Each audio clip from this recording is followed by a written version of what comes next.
अब ज़रा बात कर लेते हैं जो इंजीनियर्स काम कर रहे हैं, एयरक्राफ्ट इंजीनियर जो हैं, उनकी मैक्सिमम जो सैलरी है वो 11 लाख रुपए तक इंजीनियर वहाँ पे काम कर रहा है, और जो मिनिमम है वो 2 लाख पे काम कर रहा है। अगर हम इस पे केबिन क्रू की बात कर लें तो केबिन क्रू में तो एयर होस्टेस खसूसन इसमें हम उसका तस्करा करेंगे, जो हाईली पेड एयर होस्टेस है पाकिस्तान इंटरनेशनल एयरलाइन की, वो 3,68,000 रुपये उसकी सैलरी है।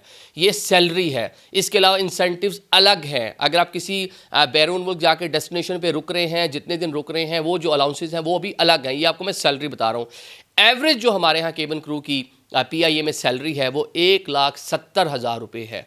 अब ये इसका कंपैरिजन अगर हम कर लें तो अब मुझे PIA का, मैंने कोशिश की कि इसको मैं फाइंड करूं कि इनका क्या है, कि अगर कोई आपकी एयर होस्टेस या केबिन क्रू जाकर कनाडा में रुकता है, सऊदी अरेबिया में रुकता है, तो उसको किस जो करेंसी है उसके अंदर पैसे दिए जाते हैं। मैंने एक एयर होस्टेस का मैंने इंटरव्यू सुना, वो आई थिंक कतर एयरवेज़ के साथ काम कर रही थी, तो उन्होंने बताया जनाब कि अगर लेट्स सपोज हम अमेरिका जाकर रुकते हैं, हमारा वहाँ पे ले ओवर है, हमने 48 घंटे रुकना है या अगली फ़्लाइट पे वापस आना है, 24 घंटे बाद हमारी फ़्लाइट है, तो वो जितना टाइम है हमें डॉलर्स में पे करेंगे वो लोग।